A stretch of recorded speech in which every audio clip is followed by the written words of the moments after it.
बिस्मिल्लाहिर्रहमानिर्रहीम। Welcome to MBBS ज़रा हट के कार्डियोवैस्कुलर फिजियोलॉजी कोर कॉन्सेप्ट्स की जो हमने सीरीज़ स्टार्ट की उसकी ये 4th वीडियो है। आज मैं केस डिस्कस नहीं करूँगा, लेकिन मैं शॉक से रिलेटेड जो फिजियोलॉजी और पैथोफिजियोलॉजिकल कॉन्सेप्ट्स है और रेगुलेटरी मैकेनिज़म्स, कंपनसेटरी मैकेनिज़म्स किस तरीके से रिस्पॉन्स करती है बॉडी और उनको कैसे क्लासीफाई किया गया है शॉक्स को और किस बेस पर किया गया है, इससे रिलेटेड फिजियोलॉजी के कोर कॉन्सेप्ट जो फर्स्ट ईयर स्टूडेंट्स को पता होनी चाहिए, उसके बारे में मैं थोड़ी डिस्कशन करूँगा। शॉक को डिफाइन कैसे किया जाता है? देखिए, हीमोडायनेमिकली शॉक कहते हैं मीन आर्टीरियल प्रेशर जो है वो 65-60 से लो, ठीक है, तो वो शॉक कहलाता है। और दूसरी डिफिनीशन इस तरह कर सकते हो कि हाइपोपरफ्यूजन की वजह से एंड ऑर्गन डैमेज हो। हाइपोपरफ्यूजन, ऑर्गन्स की परफ्यूजन ना हो। क्यों परफ्यूजन नहीं होगी? क्योंकि वहाँ ब्लड नहीं जा रहा होगा, ठीक है। शॉक्स जो है वो mean arterial pressure less than 65, उसमें आप कह सकते हो सिस्टोलिक प्रेशर लेस देन 90 को भी शॉक लेते हैं। और उसमें हाइपोपरफ्यूजन होगी ऑर्गन्स की, तो ऑर्गन जो है वो फेलियर के आपको साइन सिम्टम्स आना स्टार्ट होंगे। पहले एक्यूट किडनी इंजरी होगी, ब्लड वहाँ जाएगा नहीं तो BUN इंक्रीज होगा, ठीक है। और आपका लिवर फेलियर होगा, जिसे शॉकी लिवर बोलते हैं, STLT राइज होगा। अच्छा, ये STLT राइज होगा, इसी तरीके से हार्ट फेलियर की तरफ जाएगा तो ST सेगमेंट एलिवेशन ECG पे नज़र आएगा और साथ में ट्रोपोनिन आई बढ़ेगा। तो ये एंजाइम जो है STLT जो है ट्रोपोनिन, ये उन सेल के डैमेज होने का आपको एविडेंस मिलता है, क्योंकि सेल हेपेटोसाइट्स जो है सेल मेम्ब्रेन रप्चर हुआ होगा, सेल डेथ हुई होगी, तो उधर अंदर जो है STLT है वो आपके ब्लड में राइज करेगा। इसी तरह मायोसाइट जो है कार्डियक सेल जो है वो इस्कीमिया की वजह से उसकी जब डेथ होगी, नेक्रोसिस होगी, तो उसका मेम्ब्रेन रप्चर होगा, तो उसका एंजाइम जो है ट्रोपोनिन आई आपके ब्लड में बढ़ेगा। तो ये एज अ मार्कर आप यूज़ करते हो, उसको इंडिकेट करता है सेल इंजरी को, सही है। तो हाइपोपरफ्यूजन होगी तो शॉकी लिवर होगा, शॉकी लिवर होगा तो STLT आपके ब्लड में बढ़ेगा। अच्छा, कार्डियक सेल्स जो है वो डेथ होंगे तो ST सेगमेंट एलिवेशन इस्कीमिया आपका ECG पे नज़र आएगा या ट्रोपोनिन आई इंक्रीज हुआ होगा। अगर ब्रेन में हाइपोपरफ्यूजन होगा खां शॉक में तो अल्टर्ड मेंटल स्टेटस होगा, ठीक है, बंदा होश में नहीं होगा। इसी तरीके से और क्या हो सकता है? बाउल इस्कीमिया हो सकता है, उसके पेट में मरोड़ होगा, दर्द होगा, क्योंकि वहाँ इस्कीमिया होगा, आपका जो गट है उधर ब्लड नहीं जाएगा, ठीक है। तो इस तरीके से एंड ऑर्गन फेलियर होगा, एक्यूटली ब्लड फ्लो नहीं होने की वजह से वहाँ इस्कीमिया होगा और डैमेज होगा। अच्छा, अब मीन आर्टीरियल प्रेशर, ये हीमोडायनेमिकली हम कार्डियोवैस्कुलर में पढ़ रहे हैं, तो मीन आर्टीरियल प्रेशर शॉक की जो भी टाइप हो उसमें मीन आर्टीरियल प्रेशर डिक्रीज हुआ होगा, ठीक है। कितना डिक्रीज हुआ होगा? 60 या 65 पास बुक में लिखा होता है, उससे डिक्रीज आपसे इस तरह नहीं पूछेंगे कि 63 है कि 67 है, आपको 80 दिया जाएगा, 60 दिया जाएगा, 40 दिया जाएगा। तो 60 से डिक्रीज जो है वो आपका शॉक में है वो। तो शॉक की टाइप्स जो है उसको समझने के लिए, उनमें जो रिस्पॉन्स होता है उसको समझने के लिए पहले आप देखें कि ये मीन आर्टीरियल प्रेशर किस चीज़ पे डिपेंड करता है। मीन आर्टीरियल प्रेशर 2/3 डायस्टोलिक और 1/3 सिस्टोलिक से मीन आर्टीरियल प्रेशर आता था, और ब्लड प्रेशर रेगुलेशन वाली वीडियो में हमने डिस्कस किया था कि mean arterial pressure equals to total peripheral resistance time cardiac output होता है, यानी कार्डियक आउटपुट और टोटल पेरिफेरल रेजिस्टेंस पे डिपेंड करता है। कार्डियक आउटपुट फर्दर आपका डिपेंड करता है heart rate times stroke volume, ठीक है। तो आप कह सकते हो mean arterial pressure equals to heart rate times stroke volumes multiply by total peripheral resistance, ठीक है। तो ये तीन चीज़ों पे आपका मीन आर्टीरियल प्रेशर डिपेंड करता है, हार्ट रेट पे, स्ट्रोक वॉल्यूम पे और टोटल पेरिफेरल रेजिस्टेंस पे। अब शॉक में क्या होता है? मीन आर्टीरियल प्रेशर डिक्रीज होता है, तो इन तीनों में से कोई चीज़ डिक्रीज हुई होगी जिसकी वजह से मीन आर्टीरियल प्रेशर डिक्रीज हुआ होगा। तो इनमें से जो डिक्रीज होती है, जिस मतलब कोई इंसल्ट होगा ना, प्राइमरी इंसल्ट, जिसकी वजह से इन तीनों में से कोई चीज़ डिक्रीज होगी, उसी हिसाब से हम शॉक को क्लासीफाई करेंगे कि ये वो वाला शॉक है। जैसे TPR डिक्रीज होता है तो मीन आर्टीरियल प्रेशर डिक्रीज होता है, और इस वजह से जो शॉक होता है उसे बोलते हैं डिस्ट्रीब्यूटिव शॉक, ठीक है। जिसमें सेप्टिक शॉक आता है, सेप्सिस, और जिसमें एनाफाइलेक्टिक शॉक आता है और न्यूरोजेनिक शॉक जो है, इन सब में TPR डिक्रीज होता है। प्राइमरी इंसल्ट ये होता है कि TPR डिक्रीज होता है, जिसकी वजह से मीन आर्टीरियल प्रेशर डिक्रीज होता है, और बॉडी जो है वो पागल हो जाती है और वो रिस्पॉन्स करती है, और इसका मतलब एक ही मकसद होता है बॉडी का कि मीन आर्टीरियल प्रेशर को मेंटेन रखो, नॉर्मलाइज की तरफ लेके जाओ। तो TPR primary insult distributive shock में क्या हुआ? TPR डिक्रीज हो गया। TPR डिक्रीज हुआ, बॉडी मीन आर्टीरियल प्रेशर को बढ़ाने के लिए क्या करेगी? हार्ट रेट इंक्रीज करेगी और कार्डियक आउटपुट इंक्रीज करेगी, ठीक है। तो ये होगा डिस्ट्रीब्यूटिव शॉक में।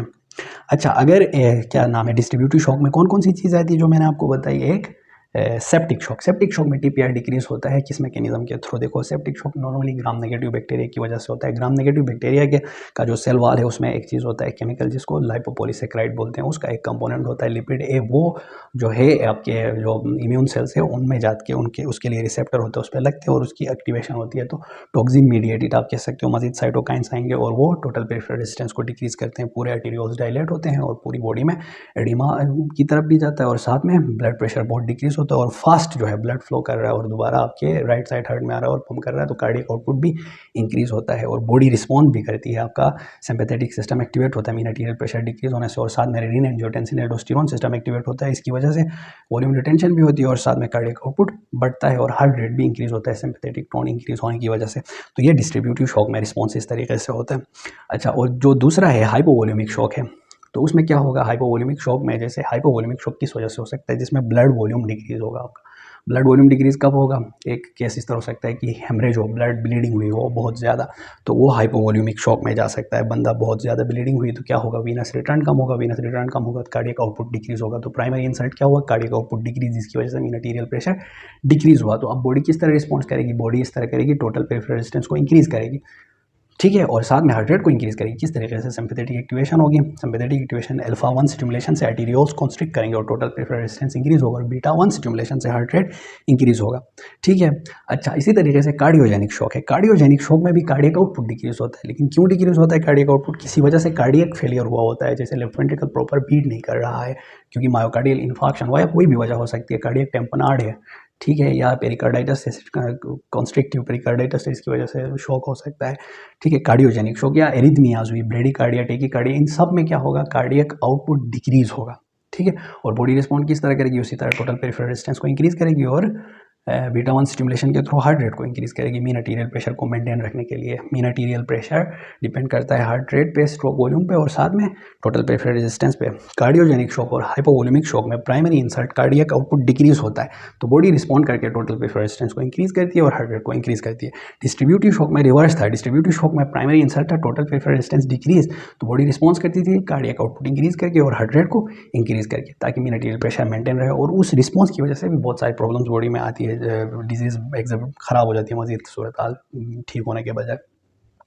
तो ये टाइप्स ऑफ शॉक्स आपके हो गए और उसमें हार्ट रेट क्या होता है, कार्डियक आउटपुट क्या होता है, टोटल पेरिफेरल रेजिस्टेंस क्या होता है, ये तो आप लोगों को समझ आ गया होगा। आपने प्राइमरी इंसल्ट देखना और बॉडी का रिस्पॉन्स देखना, नॉर्मल ब्लड प्रेशर रेगुलेट कैसे करती है, यानी मीन आर्टेरियल प्रेशर को कैसे बॉडी रेगुलेट करती है, उस हिसाब से वो रिस्पॉन्ड करेगी। अब इसके फर्दर क्लिनिकल जो है सिग्निफिकेंस है, ट्रीटमेंट जो है टारगेट की जाती है, वो आपसे फर्स्ट ईयर में नहीं पूछी जाएगी, आपसे फिजियोलॉजी पूछी जाएगी, सही है। अच्छा, अब एक दो और वैल्यूज है जो आपने देखने होते हैं, एक है सेंट्रल वीनस प्रेशर, एक पल्मोनरी कैपिलरी वेज प्रेशर है, और एक mixed oxygen, mixed Venus oxygen content या ऑक्सीजन जो कंसंट्रेशन होता है मिक्स्ड वीनस ब्लड में, वो तो पल्मोनरी कैपिलरी वेज प्रेशर जो है वो बहुत ज़बरदस्त चीज़ है, वो आपको समझ आ जाए, फिर आप इजीली बता सकते हो, आप मतलब रूल आउट करोगे सारों को कि ये कार्डियोजेनिक शॉक है कि डिस्ट्रीब्यूटिव में से कोई है या हाइपोवोलेमिक है, वो आपको पता चल सकता है। देखो, पल्मोनरी कैपिलरी वेज प्रेशर जो है वो असल में होता है लेफ्ट एट्रियम का प्रेशर। लेफ्ट एट्रियम में जो प्रेशर है वो हम मेयर करते हैं, उसको पल्मोनरी कैपिलरी वेज प्रेशर बोलते हैं, वरना पल्मोनरी कैपिलरी से उस प्रेशर का कोई ताल्लुक नहीं है। आप इस तरह करते हो, स्वान गेज कैथेटर बोलते हैं, वो आप वीना केवा के थ्रू, सुपीरियर इंफीरियर वीना केवा के थ्रू आप राइट साइड हार्ट में लेके जाते हो, वहाँ से उधर से ही प्रेशर्स मेयर्स होते हैं कि राइट हार्ट में कितना प्रेशर है, लेफ्ट वेंट्रिकल में कितना प्रेशर है, पल्मोनरी ट्रंक में कितना प्रेशर है, वो मेयर किया जाता है, ठीक है। हीमोडायनेमिक्स में जो वैल्यूज़ आपको दी जाती है चैम्बर्स के प्रेशर और पल्मोनरी आर्टरी के प्रेशर, वो इस तरह मेयर करते हैं। तो उस कैथेटर को हमने गुजारना है, पल्मोनरी ट्रंक में लेके जाना है, आगे पल्मोनरी कैपिलरीज में ले जाके वेज करे, उसको ब्लॉक कर दे, तो उसमें जो प्रेशर आ रहा होगा, पीछे से कोई प्रेशर नहीं आ रहा, वो सारा का सारा आगे से आ रहा है। आगे क्या है? आगे आपका लेफ्ट एट्रियम है, तो लेफ्ट एट्रियम का प्रेशर बढ़ेगा तो वो आपको पल्मोनरी कैपिलरी वेज प्रेशर बढ़ेगा। असल में नॉर्मली उसे 12 से डिक्रीज होना चाहिए, 12 से कम होना चाहिए, ठीक है। अगर 12 से ज़्यादा है तो पल्मोनरी कैपिलरी वेज प्रेशर बढ़ा है, ठीक है। पल्मोनरी कैपिलरी वेज प्रेशर बढ़ा है, कोई शॉक है उसमें पल्मोनरी कैपिलरी वेज प्रेशर बढ़ा है, तो आपने डायरेक्टली उसे कहना है कि ये कार्डियोजेनिक शॉक है। ब्रेडिकार्डिया की वजह से हो सकता है, ट्रैकिकार्डिया की वजह से हो सकता है, हार्ट फेलियर की वजह से, कोई भी प्रॉब्लम हो सकती है हार्ट की, ये शॉक जो है कार्डियोजेनिक शॉक है अगर उसमें पल्मोनरी कैपिलरी वेज प्रेशर बढ़ा है, क्योंकि pulmonary capillary wedge pressure surrogate marker है आपके लेफ्ट आर्टेरियल प्रेशर का, और लेफ्ट आर्टेरियल प्रेशर नीचे अगर लेफ्ट वेंट्रिकुलर प्रेशर बढ़ा है तो लेफ्ट आर्टेरियल प्रेशर बढ़ेगा, ठीक है। क्योंकि फेलियर में क्या होगा, लेफ्ट साइड हार्ट फेलियर में लेफ्ट वेंट्रिकल आगे ब्लड पंप नहीं कर रहा होगा, कार्डियक आउटपुट आगे डिक्रीज हुआ है, लेकिन पीछे जो है प्रेशर बढ़ेगा क्योंकि पीछे से ब्लड आ रहा है और आगे एक्यूमुलेट हो रहा है तो पीछे प्रेशर बढ़ेगा और वो आपको पल्मोनरी कैपिलरी वेज प्रेशर में ले लोगे। तो पल्मोनरी कैपिलरी वेज प्रेशर अगर इंक्रीज है तो कार्डियोजेनिक शॉक है। अब आपने फर्दर देखना है कि किस वजह से है, कार्डियोजेनिक में फर्दर किस वजह से। अच्छा, बाकी पल्मोनरी कैपिलरी वेज प्रेशर और किसी शॉक में, हाइपोवोल्यूमिक या डिस्ट्रीब्यूटिव में से किसी भी शॉक में pulmonary capillary wedge pressure increase नहीं होता। नॉर्मल हो सकता है, डिक्रीज हो सकता है, इंक्रीज नहीं होगा, ये बात याद रखिए। एक और चीज़ जो है, मिक्स्ड वीनस ऑक्सीजन कंटेंट जो है वो क्या होगा, ये बहुत इंपॉर्टेंट है समझना। मिक्स्ड वीनस ऑक्सीजन कंटेंट, देखिए अभी लेट से आप कहें कि वहाँ पे सेप्टिक शॉक है। सेप्टिक शॉक जो है वो डिस्ट्रीब्यूटिव शॉक की एक टाइप है जिसमें टोटल पेरिफेरल रेजिस्टेंस डिक्रीज होता है ड्यू टू टॉक्सिन मीडिएटेड वो शॉक होता है। टॉक्सिन जो है, सेप्सिस अगर हुई है, बॉडी में बैक्टीरिया फैला है, उसके टॉक्सिक कंपोनेंट्स फैले हैं, तो आपके बॉडी टिश्यूज जो है वो प्रॉपर मेटाबॉलिज्म नहीं कर रहे होंगे, एक बात। और दूसरी बात ये है कि उससे क्या हुआ है, टोटल पेरिफेरल रेजिस्टेंस डिक्रीज हुआ है बहुत ज़्यादा, यानी आर्टेरियोल्स खुल चुके हैं। तो कार्डियक आउटपुट तो ज़्यादा हुआ है लेकिन ब्लड फ्लो जो है वो फास्टली करेगा, सर्किट से गुजरेगा। तो ऑक्सीजन, एक तो वो टिश्यूज जो है उनकी मेटाबॉलिज्म खराब है, इसलिए वो ऑक्सीजन प्रॉपर एक्सट्रैक्ट नहीं करेंगे। देखिए आपके आर्टेरियल साइड पे oxygen content, oxygen rich blood होता है, यानी हीमोग्लोबिन सैचुरेशन नियरली 100% होती है। और वीनस साइड पे नॉर्मली आपकी हीमोग्लोबिन सैचुरेशन 70 के करीब होती है, ठीक है, 70% के करीब होती है।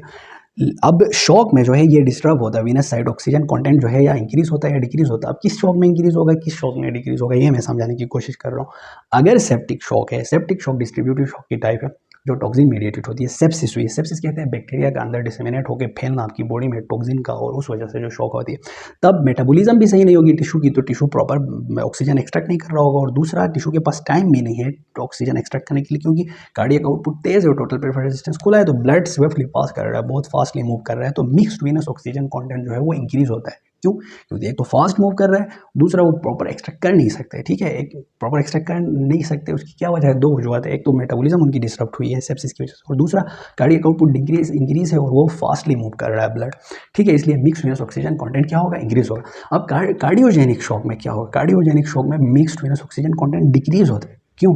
क्योंकि कार्डियोजेनिक शॉक में कार्डियक आउटपुट डिक्रीज है और साथ में ब्लड स्लोली फ्लो कर रहा है, तो ऑक्सीजन एक्सट्रैक्शन होगी। टिश्यूज़ तो नॉर्मल है, ठीक है, टिश्यूज़ नॉर्मल है, टिश्यूज़ को ज़्यादा ऑक्सीजन चाहिए। अच्छा, ब्लड आ नहीं रहा, स्लोली मूव कर रहा है, तो जो ऑक्सीजन कंटेंट है उसमें से नॉर्मली से ज़्यादा एक्सट्रैक्ट करेंगे और टिश्यूज़। तो मिक्स्ड वीनस ऑक्सीजन कंटेंट जो है वो कार्डियोजेनिक शॉक में क्या होगा, बहुत ज़्यादा डिक्रीज होगा और सेप्टिक शॉक में इंक्रीज होगा। क्यों, मैंने समझाने की कोशिश की।